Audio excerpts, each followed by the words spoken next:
Good afternoon. আজকে আবারও animal breeding and vaccination page থেকে আমি আপনাদের সামনে আসলাম। আপনারা নিশ্চয় জানেন যে গত ভিডিওতে আমি ডিসকাশন করেছিলাম যে animal breeding and vaccination first concept আমি ডিসকাস করেছিলাম যে অ্যাডভান্টেজ আর ডিসঅ্যাডভান্টেজ নিয়ে, advantage and disadvantages of artificial insemination. So artificial insemination সম্বন্ধে আপনাদেরকে বেসিক কনসেপ্ট আমি ইউটিউব আমার পেজ, আমার channel animal breeding and vaccination, at the same time Facebook page animal breeding and ভ্যাকসিনেশনে আমি আপলোড দিয়েছিলাম একটি ভিডিও। অত্যন্ত দুঃখিত, মধ্যে অসুস্থ থাকার কারণে আমি আপনাদের সামনে আসতে পারি নাই নতুন ভিডিও নিয়ে, তাই আজকে আবার আসলো। তো আজকের টপিকটি হচ্ছে আমি আপনাদেরকে জাস্ট আরেকটি আর্টিফিশিয়াল ইনসেমিনেশন নিয়ে, যে আর্টিফিশিয়াল ইনসেমিনেশন সাধারণত নিয়ে আমরা করাই থাকি, কিন্তু আর্টিফিশিয়াল ইনসেমিনেশনের ক্ষেত্রে ফার্মার্সের যে অ্যাওয়ারনেস যেটা সাধারণত কম হয়ে থাকে, আমি চাচ্ছি আপনাদের সামনে ভিডিওর মাধ্যমে, সোশ্যাল মিডিয়ার মাধ্যমে যাতে আপনাদেরকে অ্যাওয়ারনেস প্রোগ্রামটা দিতে পারি, সেই উদ্দেশ্যে এই চ্যানেলটি করেছিলাম এবং সেই উদ্দেশ্যে আমি ফেসবুক পেজটিও খুলেছি। তো গত ভিডিওতে আমি বেসিক আইডিয়া দিয়েছিলাম এই অ্যানিম্যাল ব্রিডিং অ্যান্ড ভ্যাকসিনেশনের যে advantage and disadvantage. Secondly, symptoms of heat of animal, যে কোন সময় গরু হিটে আসে তার লক্ষণটা কি, এই ব্যাপারে আমি বলেছিলাম। কিন্তু আজকে আমি জাস্ট সিমটমস অফ হিট বলতে একটা অপশনাল জিনিস বলবো, যেটা সাধারণত ওনারের ক্ষেত্রে বা ফার্মারের ক্ষেত্রে অনেক কষ্টকর হয়। যে কোনো কোনো গরু কি হয়, যে কোনো কোনো গাভী অথবা কোনো কোনো হেফার ডেকি গরু কিরম যে সময় হিটে আসে ওই সময় মুখ দিয়ে ডাকে না, অত্যন্ত কঠিন হয় ওর টাইমটি নির্ধারণ করতে আর এআই পারফর্ম করতে। তাই এই সময় সিমটমটা হলো যে ওই গরুটা অন্য মাউন্টিং অফ আদার অ্যানিমেলস সে অন্য গরুর উপরে জাম্প দিবে। যে সময় থেকে ওই গরুটি অন্য গরুর উপরে জাম্প দিবে, আপনারা নিশ্চয়ই ধরতে পারবেন যে এই গরুটি হিটে আসছে। এট দ্য সেম টাইম আরেকটা কন্ডিশন আমরা ফিল্ডে দেখে থাকি, যে অত্যন্ত মজার বিষয় হলো যে একটা গরু আরেকটা গরুর উপরে উঠছে, গায়ে গরু, একই সঙ্গে অন্য গায়ে গরুটা আবার ওই গরুটার উপরে উঠছে, কিন্তু কোনোটাই মুখ দিয়ে ডাকছে না। তার মানে both the animals are in heat, দুইটা গরু অ্যাট দ্য সেম টাইম হিটে আসছে। ওই সময় আমরা যে গরুটার উপরে উঠছে এবং অপর গরুটা আবার অন্য গরুটার উপরে উঠছে, আমরা বুঝতে পারবো যে দুইটা গরু হিটে আসছে, দুইটা গরু গায়ে গরু। এখন কথা হচ্ছে যে আর্টিফিশিয়াল ইনসেমিনেশন করতে গিয়ে কোনো কোনো ক্ষেত্রে আমরা পেয়ে থাকি, যেটা ফিল্ডে অনেক সমস্যা হয়, যে মালিকের একটি অবজেকশন যে আমার গরুটা হিটে আসে না কেন। তার একটা কারণ হলো বেশিরভাগ ক্ষেত্রে আমরা ডেকি গরুতে তা পাই, এবং যে এইজেড গরু যেগুলো থাকে, কালবিং 1-2 বার বাচ্চা দিয়েছে, সেই গরুকে দেখা যায় সেটাও একটা প্রবলেম, যে গরুটা বাচ্চা দেওয়ার 6 মাস 7 মাস অবধি এখনো হিটে আসছে না, এখনো গরুটা ডাকছে না। তার মানে হচ্ছে যে গরুটার মধ্যে কিবা একটা ডিফিসিয়েন্সি আছে, কোনো কিছু হলেও গরুটার মধ্যে কমতি আছে, যার কারণে গরুটা প্রপার টাইমে হিটে আসছে না। কিন্তু নর্মালি আমরা ধরতে লাগবে যে একটা গরু বাচ্চা দেওয়ার ডেট থেকে নিয়ে ম্যাক্সিমাম 3 মাসের ভিতরে সেই গরুটা হিটে আসতে হবে এবং সেই গরুটা ইনসেমিনেশন করতে হবে, এবং 1 বছর ভিতরে, তার মানে 9 মাস 10 দিনে একটা গরু বাচ্চা দেয়, 280 ডেজ, 280 দিনে একটা গরু বাচ্চা দেয়, 280 দিনে হয় না 9 মাস 10 দিন। তার মানে এটা হইলো অ্যাকুরেট ডেট, তার মধ্যে 5 দিন এদিক সেদিক হইতে পারে, তার মানে 280 ± 5 ডেজ, মানে 275 দিন থেকে 285 দিনের ভিতরে গরু বাচ্চা দেয়। তার মানে ম্যাক্সিমাম রেট হলো 280 দিনও বাচ্চা দেয়। তো 5 দিন এদিকে মানে আগুয়াইতেও পারে আর 5 দিন পিছাইতেও পারে। এখন কথা হলো যে গরু যেটা হিটে আসছে না, সেই গরুটার প্রবলেমটা কি? সাধারণত আমরা দেখে থাকি যে deworming main problem, major problem in the field হলো ডিওয়ার্মিং। বেশিরভাগ ফার্মাররা আমরা সাধারণত বলে থাকি কৃমির ওষুধ দেওয়া হয়েছে কিনা, ডিওয়ার্মিং করানো হয়েছে কিনা, কিন্তু এক্ষেত্রে বলে থাকে যে ডিওয়ার্মিং তো করানো হয় নাই, এটা বড় গরু কৃমি থাকবে না, কিন্তু ইটস ভুল কনসেপ্ট। কনসেপ্টটা হলো টোটালি রং কনসেপ্ট। সবটা গরুর কৃমি থাকে, কিন্তু ইয়ারলি বড় গরুর ডিওয়ার্মিং করাতে হয়। প্রত্যেক বছরে একবার বড় গরু ডিওয়ার্মিং করাতে হয়। ছোটো ছোটো বাচ্চা যেটা থাকে, আমি মধ্যে দিয়ে বলে ফেলছি, ছোটো বাচ্চা যেটা থাকে, যে তার এই বাচ্চার জন্ম ডেট থেকে নিয়ে 20-21 দিনে এটার বাচ্চাকে ডিওয়ার্মিং একটা সিরাপ দ্বারা ডিওয়ার্মিং করাতে হয়। মান্থলি 3 টাইমস করাতে হয়, তারপরে 3 মাস পরে আবার করানো হয়। কিন্তু বড় গরুর বছরে একবার ডিওয়ার্মিং করাতে হয়। কিন্তু ফিল্ডে আমরা দেখে থাকি যে কোনো গরু 3-4 বছর হয়ে গেছে কিন্তু তার ডিওয়ার্মিং হয় নাই। এটা হলো একটা মেজর প্রবলেম যে গরুটা হিটে আসছে না, তার কারণ হলো গরুটা ডিওয়ার্মিং করানো হয় নাই। যে সময় আপনারা দেখবেন গরুটা স্বাস্থ্যবান বা গরুটার গোবরের মধ্যে সমস্যা কিংবা দুর্গন্ধ থাকবে, না হয় গরুটার গোবর ঘন ঘন করবে, না হয় গরুটার মধ্যে মধ্যে ডিসেন্ট্রি টাইপ হবে, কয়েকদিন ভালো কয়েকদিন গোবর নরম, এরকম যদি সমস্যা থাকে আপনি গরুটাকে অতি সত্বর ডিওয়ার্মিং করিয়ে নেন। কিন্তু আপনারা ভালো করে জেনে রাখবেন, প্রেগন্যান্ট গরু যদি হয় তাহলে সেই গরুটাকে ডিওয়ার্মিং করাতে হলে আপনি অ্যাটলিস্ট একজন ভেটেরিনারিয়ান অথবা একজন ভেটেরিনারি অফিসারের সঙ্গে যোগাযোগ করে ডিওয়ার্মিং করাবেন, আদারওয়াইজ অ্যাবর্শন হওয়ার সম্ভাবনা পুরো থাকবে।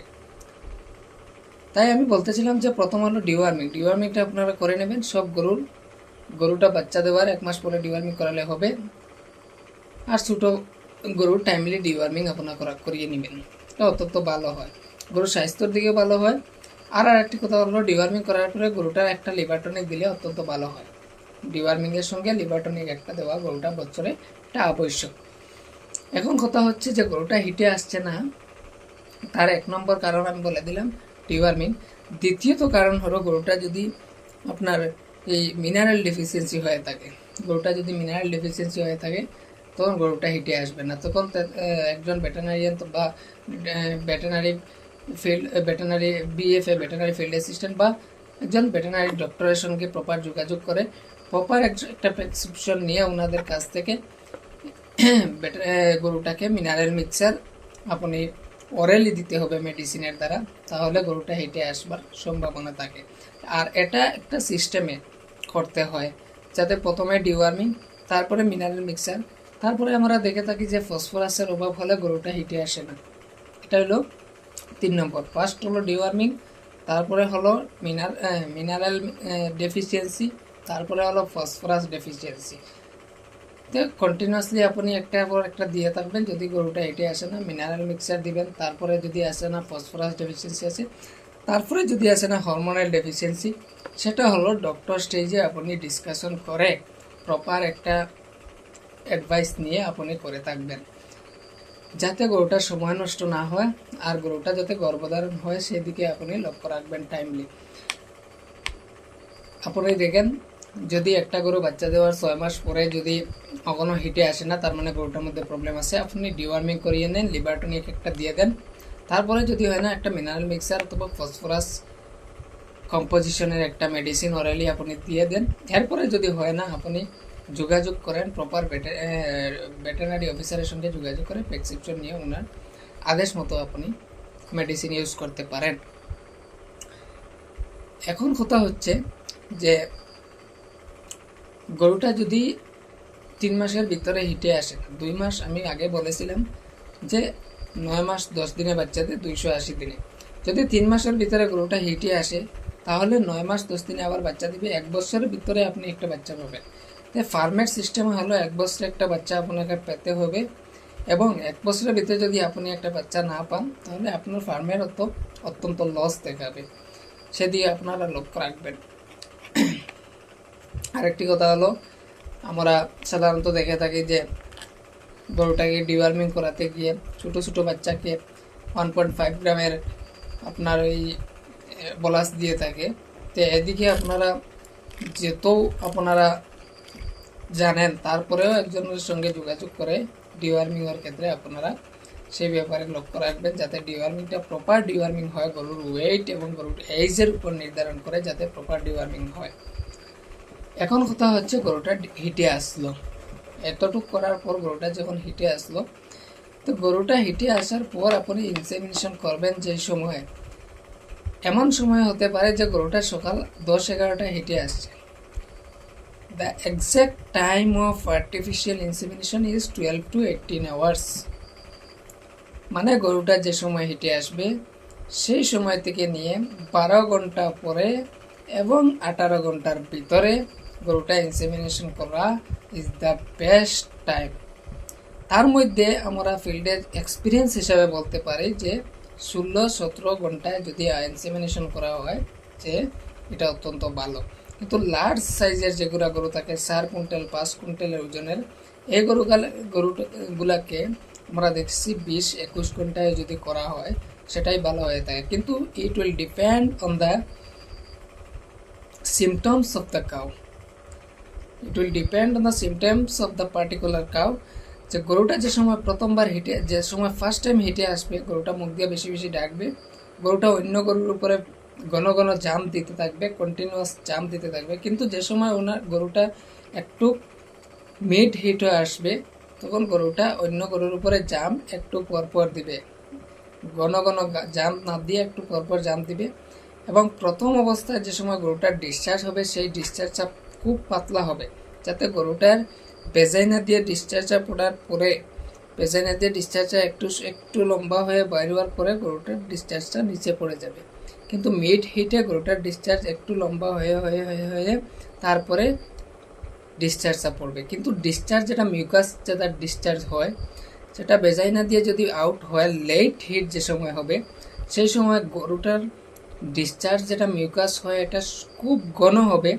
এবং গরুটার ভেজাইনা থেকে যদি গ্রাউন্ড লেভেল পর্যন্ত গরুটার ডিসচার্জ যায়, কিন্তু গরুটার ডিসচার্জ পড়বে না, এরকম একটা লম্বা রশির মধ্যে লটকিয়ে থাকবে। এটাই হলো অ্যাকচুয়াল টাইম অফ ইনসেমিনেশন, যেই টাইমে গরুটা অন্য গরুর উপরে জাম দেওয়া একবারে কমিয়ে দেবে, অনেক পরে পরে হঠাৎ জাম দেবে, গরুটার মুখ দিয়ে ডাকাটা বন্ধ হয়ে যাবে এবং গরুটার ডিসচার্জটা খুব ঘন হবে। সেই সময়ে ইনসেমিনেশন করাটা অত্যন্ত ভালো। কিন্তু আমরা রেয়ার কেসে দেখে থাকি কোনো গরু বারবার ইনসেমিনেশন করা হচ্ছে কিন্তু গরুটা কনসিভ হচ্ছে না। সেই ক্ষেত্রে দেখা যায় গরুটার ডিসচার্জটা পুজের মতো হয়, পসের মতো ডিসচার্জটা হয়ে থাকে। তো পসের মতো যেহেতু ডিসচার্জ যে সময় হয়ে থাকে, এটাকে একটা বায়োমেট্রা বলে একটা ডিজিজ আছে, যেটার ব্যাপারে মানে আমি অল্প কিছু বলবো, যাতে আপনারা যদি এটার ব্যাপারে জানতে হয় যে আমরাও আপনাদেরকে এটা ডিটেলস দিতে পারবো না ফেসবুক লাইভের মাধ্যমে, কারণ একটা জাস্ট আপনাদেরকে একটা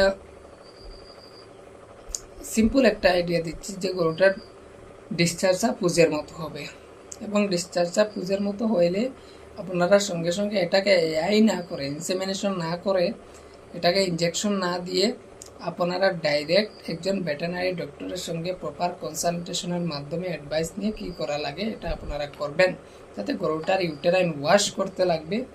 একটা হিটে গরুটার ইউটেরাইন ওয়াশ করে এর পরের হিটে গরুটাকে ইনসেমিনেশন করলে গরুটা কনসিভ হবে। না হলে আপনি বারবার ইনসেমিনেশন করিয়ে নেন, তাতে কোনো ফায়দা হবে না। আমরা সাধারণত দেখে থাকি যে একটা গরু বারবার হেঁটে আসে, কিন্তু মালিকের টাইমের নির্ধারণটি না থাকার কারণে গরুটা কিন্তু বারবার রিপিট ব্রিডিং হয়। রিপিট ব্রিডিং হলে ফার্মে সাধারণত অনেক লস হয়ে যায় ওনারের। তো রিপিট ব্রিডিং সাধারণত আমাদের দেখে একটা গরু সকালে ডাকছে, পরের দিন সকালে ইনসেমিনেশন করা হচ্ছে, আজকে সকালে ডাকছে, পরের দিন সকালে ইনসেমিনেশন করা হচ্ছে। এটা হলো ভুল ধারণা। যদি গরুটা 48 ঘন্টার হিটে থাকে, রেয়ার কেসে আমরা দেখতে 110টা গরু এরকম থাকে যে 48 আওয়ার্স হিটে থাকে। 48 ঘন্টা হিটে থাকে। 48 ঘন্টা হিটে যদি গরু থাকে তাকে 20 ইনসেমিনেশনটা করতে হবে আফটার 24 আওয়ার্স, 24 ঘন্টা। তার মানে অর্ধেক টাইমের পরে তাকে ইনসেমিনেশন করতে হবে। এটা রেয়ার কেস, যেটা আমরা 100-র মধ্যে প্রবাবলি 10টা গরুতে এরকম পেয়ে থাকবো। গরুটা ছোটো হলেও এরকম হয়ে থাকে, যে লার্জ সাইজ হতে লাগে না বা জার্সি গরু হতে লাগে না, লোকাল গরুর মধ্যে এরকম আমরা পেয়ে থাকি। আরেকটি কথা হচ্ছে যে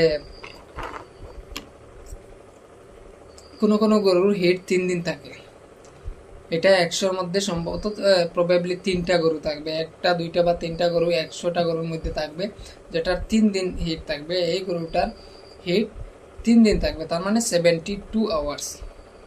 এই গরুটার ইনসেমিনেশনটা আফটার 36 আওয়ার্স করতে লাগবে। সেটা হলো depending on the owners and depending on the AI technician, because এটা গরু কিছু মুখ দিয়ে বলতে পারবে না। এটা ওটার সিমটমের উপরে ডিপেন্ড করে আমরা ওটাকে ইনসেমিনেশন করব।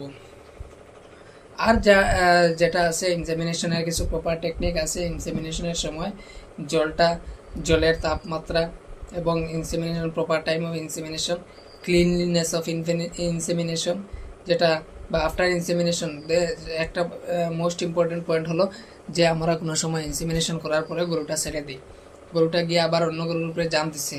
It's the wrong process.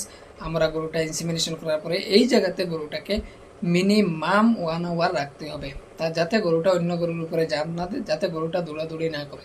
সেটার দিকে আপনারা ভালোভাবে লক্ষ্য করবেন। আর একটা অ্যাডভাইস হলো আপনারা যাতে গরুটা একটা ক্লিন জায়গায় রাখেন ইনসেমিনেশনের পরে বা ইনসেমিনেশনের। আরেকটা কথা হলো যে ইনসেমিনেশনের আগে আপনারা যাতে কোনো ষাঁড় গরুর কিনারে এটাকে না নেবেন। আপনারা একটা জায়গায় ফ্রিলি ওটাকে একা থাকতে দিবেন, যাতে অন্য গরুর উপরে জাম বারবার দিতে না পারে, অন্য গরু ওটার উপরে জাম দিতে না পারে, সেদিকে লক্ষ্য রাখবেন। আশা করছি আপনারা আমার এই animal breeding and Facebook page, animal breeding and vaccination, এই ফেসবুক পেজটি ফলো করবেন। টাইমলি আমি উইকলি একটা ভিডিও দিয়ে যাব আর্টিফিশিয়াল ইনসেমিনেশন ব্যাপারে, মানে টাইমলি, যেটা আমার যতটুকু জানায় একজন এআই টেকনিশিয়ান হিসেবে আপনাদের সামনে তুলে ধরবো। আপনারা আশা করি উপকৃত হবেন যদি আপনাদের সমস্যা থাকে। আর আমাদের সঙ্গে যোগাযোগও করতে পারবেন। আমি নাম্বারটা আজকে আমার দিয়ে দেব, স্ক্রিনে দিয়ে দেব নাম্বারটা। তো আরেকটি কথা হচ্ছে, আমার অ্যানিম্যাল ব্রিডিং অ্যান্ড ভ্যাকসিনেশন নামে আরেকটি ইউটিউব চ্যানেল আছে। আশা রাখছি আজকে এই ফেসবুক পেজটি আপনারা ফলো করবেন এবং YouTube channel animal breeding and vaccination এটি সাবস্ক্রাইব করবেন। এই আশাটুকু রেখে সবাইকে ধন্যবাদ জানিয়ে আজকে এখানে সমাপ্ত করলাম। ধন্যবাদ।